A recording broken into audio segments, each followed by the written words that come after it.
if you don't like full-blown melodrama, then you have no business watching a Douglas Sirk movie. And that's what, and in a weird way, the more preposterous the movie, the better he handles it. The more he can, he just, well, also, there's the themes of Douglas Sirk, but then also is the fact that, he really is, one of the true like forerunners of, say, Scorsese, as far as like his fluid camera movements, and then really cinematically trying to figure out, the camera was important to Douglas Sirk, and him cinematically doing set piece, he's doing cinematic set pieces. But what I love about his tackling of themes is just the complete embracing of this soap opera melodramatic material. One of my favorite movies to actually show modern audiences, and when it comes to the old classic films, is Magnificent Obsession.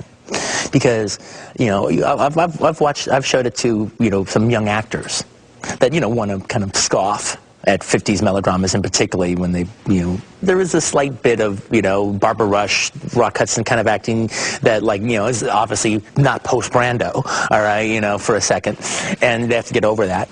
But then they do quite well, and Rock Hudson is actually quite magnificent in that movie.